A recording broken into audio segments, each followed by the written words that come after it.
지구인들이 가장 좋아하는 스포츠는 축구라고 하죠. 축구는 어느 나라에서나 인기가 아주 최고인 스포츠인데요.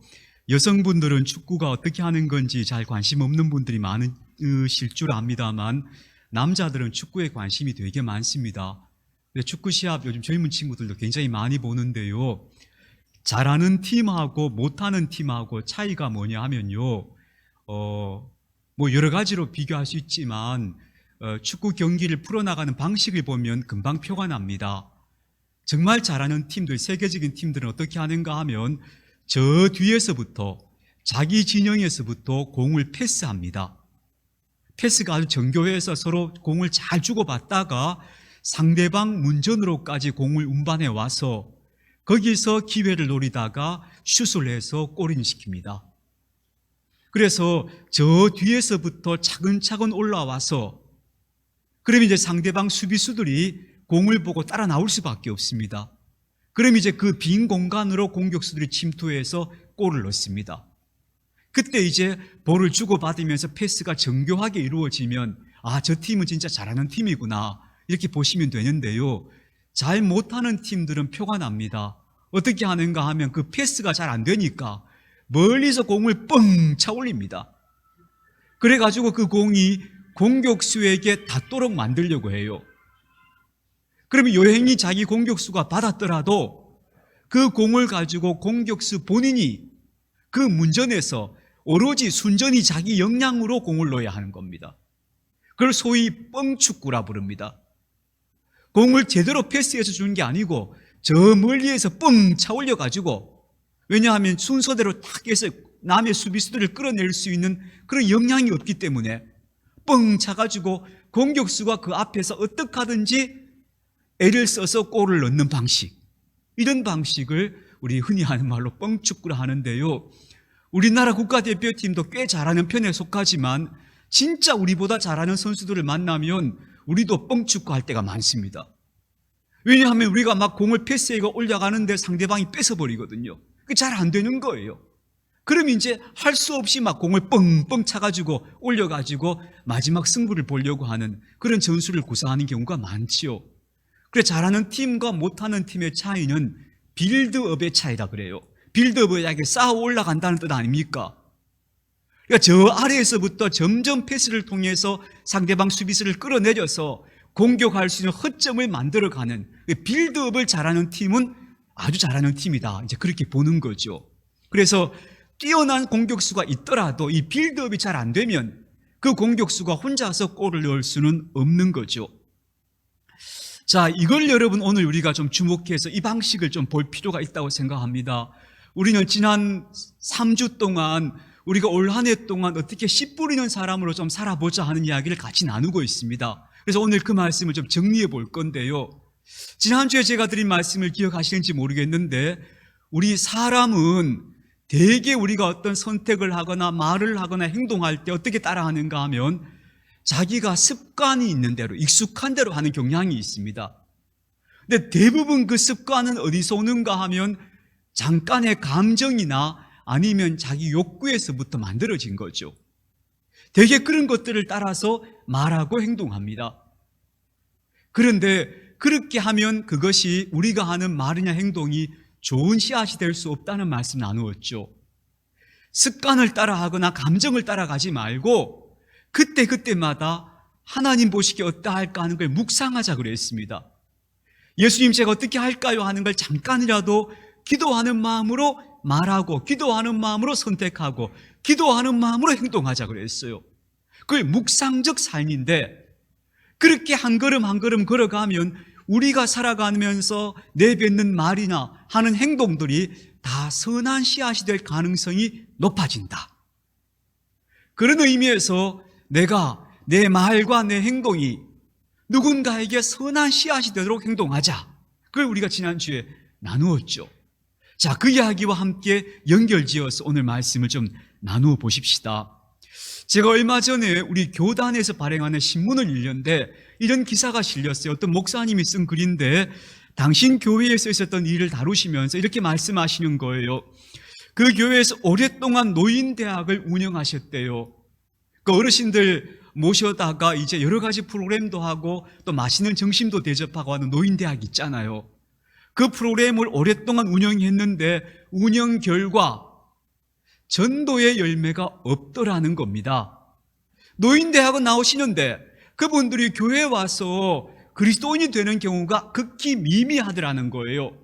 그래서 이분이 결심을 했다는 겁니다. 그래서 노인대학 하지 말자, 이거 하지 말고 우리가 직접적인 전도 활동을 하자라고 결정하셨다는 글을 교단신문에 실으셨어요.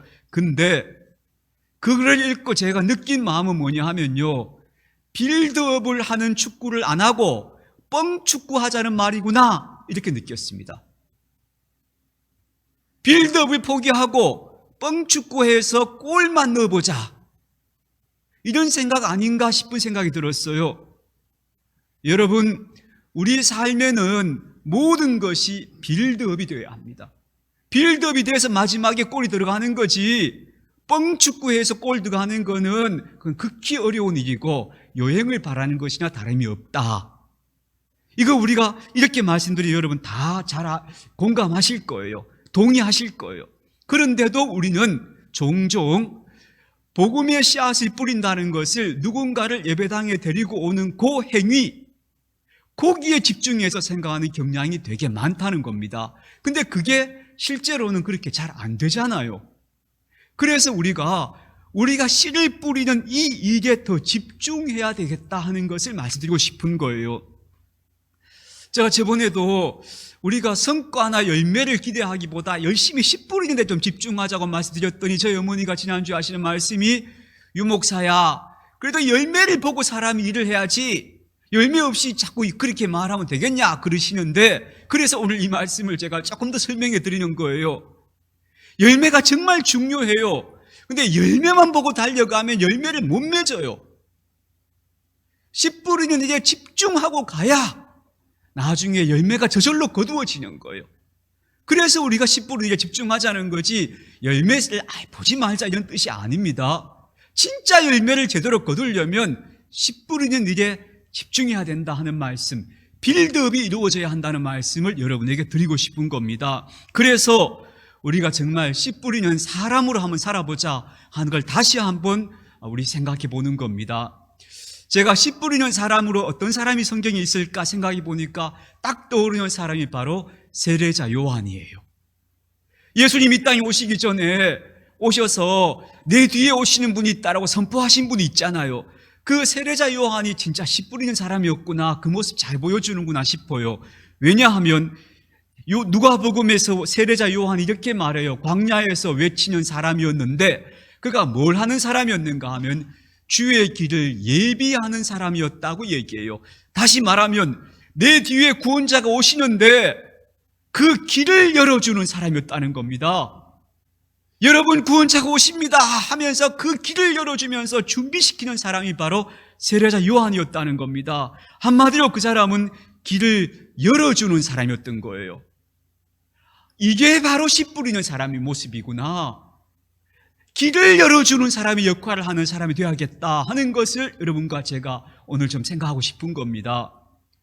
지난 주간에 우리 권사님 한 분이 저한테, 한 목사님 이 책 한번 읽어보셔요 하고 주신 책이 있었어요. 우리 동구에 사신 어떤 신앙인이 자기 어머니를 기억하며 쓰신 책인데 재미있게 읽었습니다. 그 어머니가 참 아름다운 신앙의 사람으로 사시다가 돌아가셨는데 그 임종의 모습도 되게 감동적인 장면이 많았어요.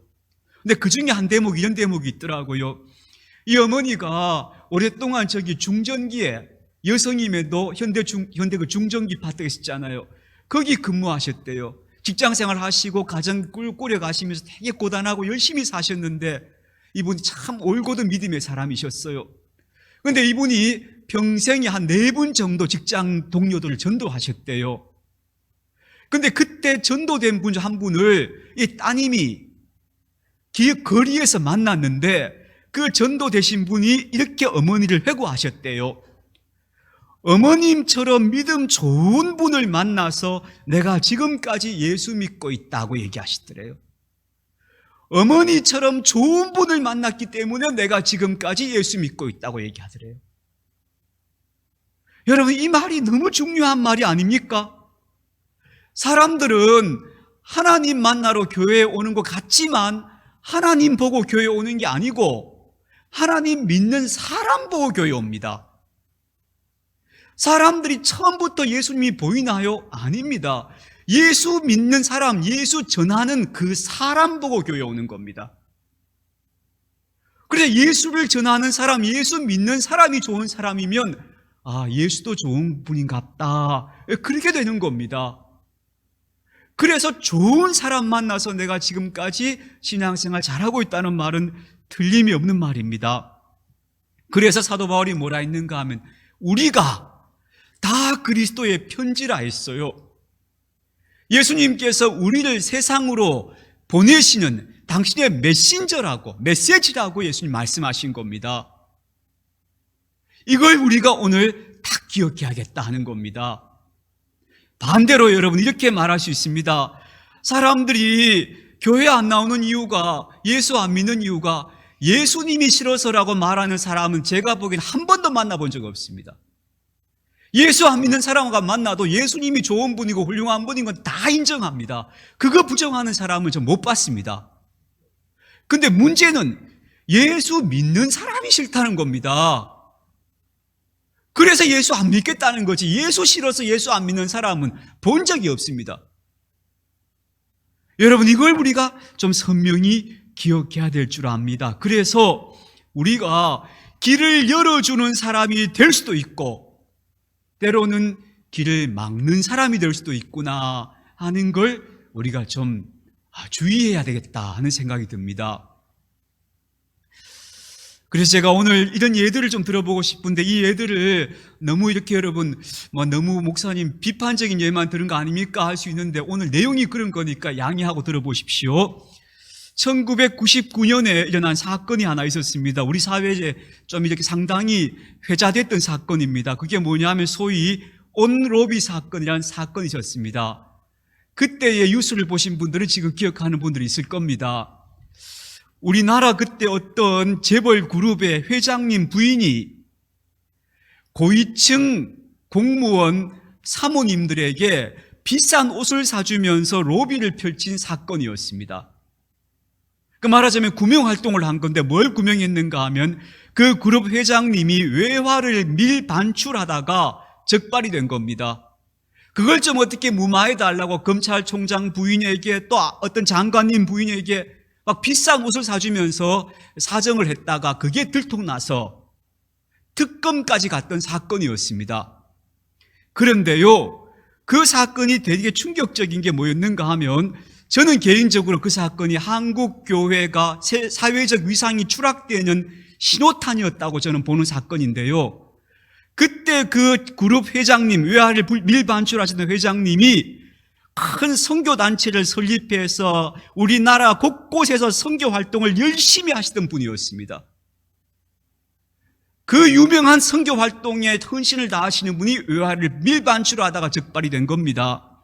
거기다가 그들에게 로비를 받았던 그 고위공직자 부인들이 그 선물 받은 옷을 입고 어디서 만났느냐고 특검에서 진술을 하는데, 방송에 뭐라고 나왔는가 하면 기도원에서 만났다고 얘기하고 나왔습니다. 우리 그때 기도원 갔을 때 그 호피 무늬 옷 입고 있지 않았느냐고 서로 막 이런 진술이 나왔어요. 그때 제가 그걸 보면서 정말 충격을 받았습니다. 설마 했는데, 우리 한국 사회의 기독교인들의 도덕성의 수준이 어느 정도인지를 그게 딱 보여준 겁니다. 저는 그때 그 사건이 한국 교회가 사회적으로 위상이 추락되는 신호탄이었다고 저는 그렇게 기억하고 있습니다. 그렇다면 그분들이 열심히 선교단체 만들어 선교한 일이 과연 복음의 길을 열었던 걸까요? 막았던 걸까요? 이 질문을 우리가 던져보지 않을 수가 없지 않습니까?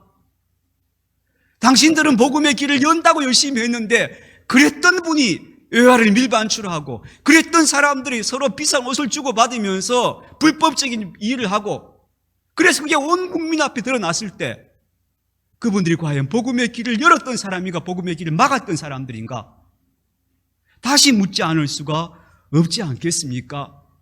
여러분, 이런 일들이 어떻게 그런 사건에만 해당이 되겠습니까? 제가 중학교 때 다녔던 학교가 미션 스쿨이었습니다. 우리 이사장님이 신실한 장로님이어서 교회 우리가 일주일에 한 번 정도 예배 시간이 있었던 것 같아요. 그 신앙 교육 시간도 있었어요. 수업 시간에. 그리고 봄마다 사경회를 했습니다. 봄마다 수업 안 하고 목사님 오셔서 사경회를 학교에서 했어요. 그러니까 얼마나 신실한 학교였겠습니까만, 그런데 꼭 그렇지만은 않았습니다. 어린 제 마음에도, 저는 교회를 어릴 때부터 다닌 사람임에도 불구하고 이게 뭔가 앞뒤가 안 맞다는 생각이 들었습니다. 왜냐하면 학교가 이제 막 생겼는데 5층짜리 정말 콘크리트 건물, 아무 편의시설도 없는, 교실밖에 없는 건물 한 채가 덜렁 서 있고 운동장은 돌투성이었습니다. 거기에 우리가 한 학년에 학생이 1000명씩, 900몇십 명씩 들어가 있었습니다. 정말 그건 콩나무실도 그런 데가 없고, 한번 운동장에 애들이 점심시간에 쏟아져 나오면 어깨가 부딪힐 정도였고, 그 운동장이 다 돌투성이어서 체육 시간에 우리가 그 돌을 막 골라내야 했습니다. 그렇다 치고, 그런데 학교에 기독교적 분위기가 있었느냐? 전혀 아니었습니다. 매일 먼지 나도록 선생님한테 두드려 맞았고 성적 순서대로 계속 평가되어졌습니다. 기독교적인 정신이나 분위기는 하나도 찾을 수가 없었습니다. 그런데 봄마다 사경회를 했던 겁니다. 그럼 그 사경회 때 애들이 과연 그 말씀을 들었을까? 제가 교회 다니는 제가 앉아있기 너무 민망할 정도로 애들은 소란스럽게 장난을 치고 있고 목사님 혼자 소리 지르다가 끝나는 사경회를 매년 했단 말입니다. 그게 과연 복음의 문을 열었을까 닫았을까? 지금 저는 다시 묻고 싶은 겁니다. 여러분, 우리가 착각을 하는 겁니다. 내가 애들 모아놓고 사경회 하면 애들한테 복음의 씨앗이 떨어졌겠지라는 건 우리 생각입니다. 그 학교가 기독교 정신으로 운영되지 않는다면, 거기서 그리스도의 향기를 느낄 수 없다면 그건 복음의 문을 연 게 아니고 복음의 문을 닫았다 해도 과언이 아닐 겁니다. 이런 일들이 얼마나 우리 삶에 많았을까요? 반면에 이런 분도 있습니다. 1908년이죠. 꽤 오랜 전의 이야기인데 포사이트 선교사라고 하는 분이 광주의 어느 병원으로 한 중증 나 환자를 나귀에 실어서 운반을 합니다. 그 나 환자가 혼자 거동할 수 없으니까 나귀에 싣고 이분이 광주의 병원으로 데려오는데, 병원 입구에 와서 그 나 환자를 내립니다. 나귀에서. 이분이 막 쩔뚝거리면서 내려와서 지팡이를 짚고 병원 입구로 들어오는데, 이 선교사님이 진물이 뚝뚝 떨어지는 나 환자를 옆에서 부축해서 들어오다가 지팡이를 놓쳐버렸습니다. 근데 지나가는 청년이 하나 있어요. 그래서 선교사님이 그 청년을 보고 지팡이 좀 집어주세요 라고 얘기했습니다. 근데 이 청년이 순간 망설입니다. 중증의 나 환자가 걸어오는데 지팡이 그걸 집어주기가 너무 겁이 나는 겁니다. 근데 선교사님이 그 사람을 부축하며 들어오고 있는 걸 보니까 차마 그거 안 한다는 소리를 못 하겠는 거예요. 그래서 이 청년이 그 지팡이를 집어서 줬는데, 그때 그 나 환자가 그 청년을 보면서 살짝 웃습니다. 고맙다고. 근데 그 웃음을 보면서 이 청년이 충격을 받습니다. 그리고 그의 인생이 바뀌어졌습니다. 그분이 바로 광주에 사셨던 최홍종 목사님이란 분입니다. 그때부터 그분이 나 환자와 거린들의 보호자가 되어서 자신의 인생을 바칩니다. 그렇게 살아요. 그렇게 평생을 사시다가 1966년도에 세상을 떠나시는데, 이분이 평생을 진짜 그리스도인으로서 그렇게 나 환자와 거린들을 헌신하시다가 마지막 떠나실 때도 굉장히 특이하게 가셔요. 스스로 생각하기를 이제 내가 갈 때가 되었다 하고 곡기를 끊으셨어요. 그리고는 점점 이제 스스로 정리하면서 천국을 향해 가시는데, 그러다가 드디어 마지막 숨을 거두셨습니다. 그러자 광주 전역에 있던 나 환자들과 거린들이 다 몰려나와 대성 통곡을 했다는 겁니다. 우리 목사님 돌아가셨다고. 그리고 그런 분들이 모여서 광주 최초의 시민 장례식이 치러졌다고 해요. 물론 이런 분들은 너무 훌륭한 분들이죠. 그런데 우리가 정말 놓치지 말아야 할 것이, 이런 분들 때문에 한국교회 복음이 전해진 겁니다. 이런 분들이 쌓아놓은 윤리적인 도덕적인 그 자산 때문에 한국교회가 부흥한 거지, 애들이 모아놓고 사경이 한다고 막 소리 질러서 부흥시킨 게 아니란 말입니다. 이걸 우리가 착각해서 안 된다는 거예요. 그래서 그렇다면 우리가 그리스도인으로서 씨 뿌리는 사람으로 산다는 게 뭘까 하는 거예요. 뭘까? 그게 뭘까? 어떻게 전도할까 하는 전도의 방법도 물론 중요할 것입니다. 그러나 더 중요한 것은 우리가 길을 막지 않아야 한다는 겁니다. 저는 우리가 길을 연다고까지도 표현하고 싶지 않습니다. 우리가 길을 안 막으면 됩니다. 우리가. 왜? 복음은 그 자체로 살아있습니다. 말씀은 살아있어서 활동력이 있어서 그 말씀이 임하는 곳마다 사람의 심령 골수를 쪼갠다고 성경이 얘기하지 않았습니까? 하나님의 말씀은 그 자체가 힘이 있어요. 우리가 길을 막지만 않으면 그 말씀이 들어와서 사람들에게 막 역사되어진다는 겁니다. 문제는 사람들이 그 길을 막고 있다는 거예요. 그래서 길을 최소한 막지라도 말자. 열어드리지 못해도 막는 사람으로 살지는 말자.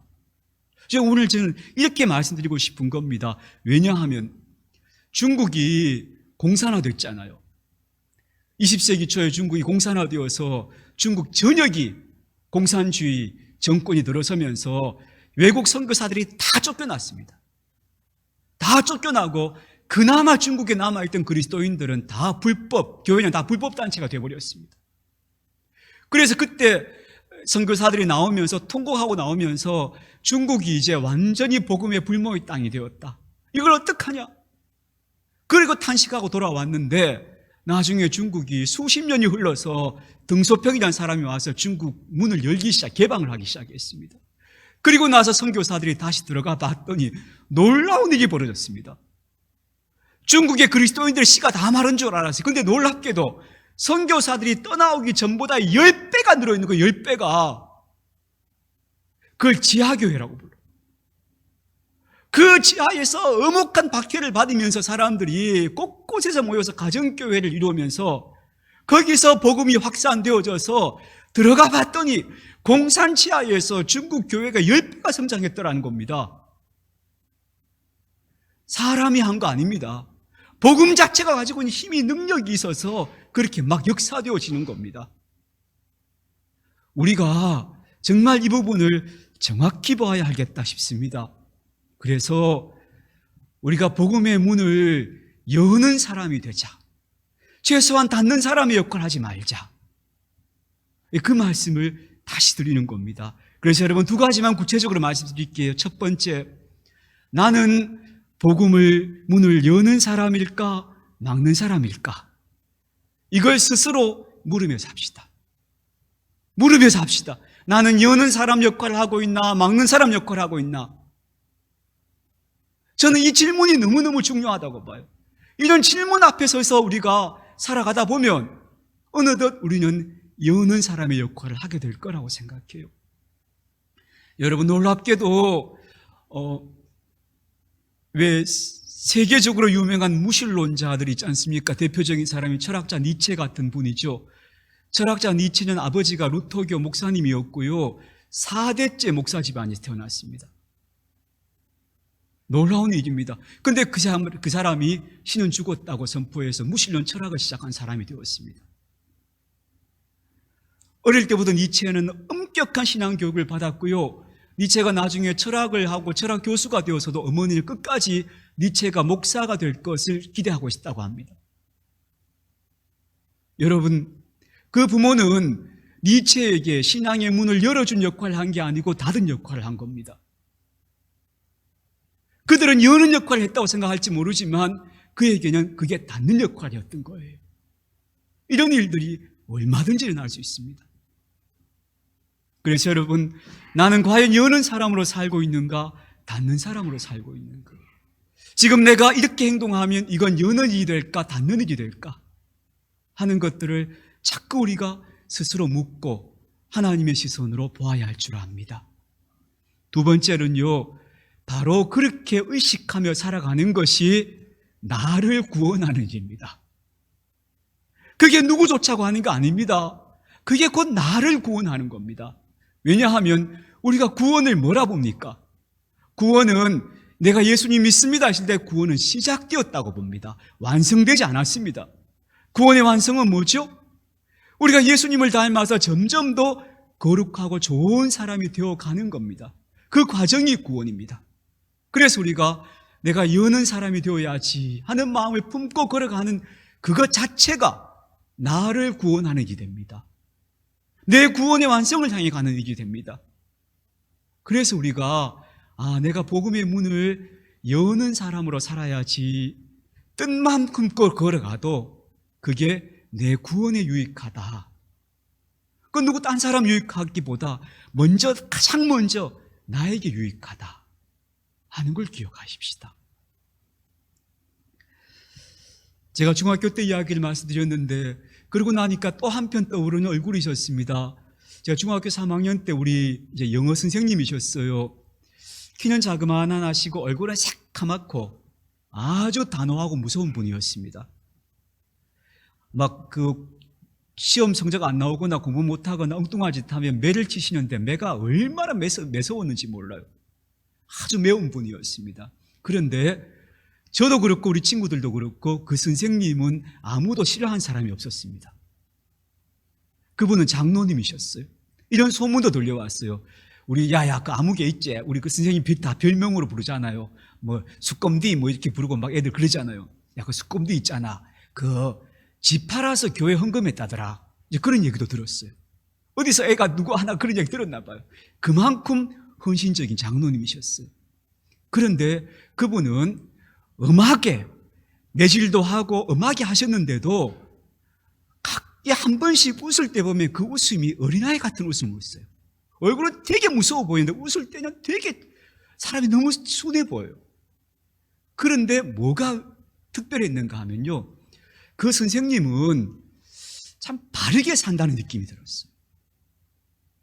뭔지 모르겠지만 말씀하시는 거나 강단에 살 때기도 농담을 해도 허튼 말이 없었어요. 왜 좀 말도 안 되는 어처구니 없는 얘기들 하는 분들도 많았잖아요. 근데 그렇지 않았어요. 딱 학생들에게 필요하고 옳다 싶은 말씀을 늘 하셨고요. 그리고 느낌이 어떤 건가 하면 매를 때려도 나를 걱정해 주는구나 하는 생각이 들어지게 하는 선생님이셨어요. 그래서 저는 탁 떠오르는 게 그래, 그런 분들이 지금까지 내가 신앙의 길을 걸어가는데 보이지 않는 어떤 붙잡아주는 역할들을 하셨겠구나 싶은 거예요. 그렇다면 그분은 저에게 복음의 문을 열어준 분이었던 거죠. 그렇죠. 여러분도 한번 돌아보세요. 여러분이 지금까지 믿음의 길을 걸어오면서 여러분에게 길을 열어준 분들이 있으셨을 거예요. 그분들 때문에 여러분이 믿음 버리지 않고 이 길이 옳은 줄 알고 지금까지 걸어오셨을 거예요. 여러분, 우리 그 역할을 하십시다. 문을 열어주는 역할을 하자. 그래서 항상 나는 열어주고 있을까 닫고 있을까 스스로 생각해 보는 것. 그리고 그것이 바로 나를 구원하는 일이다, 내 자신을 구원하는 일이다 하는 마음으로 끝까지 열어주는 사람으로의 삶을 살아가는 저와 여러분들이 되었으면 좋겠습니다.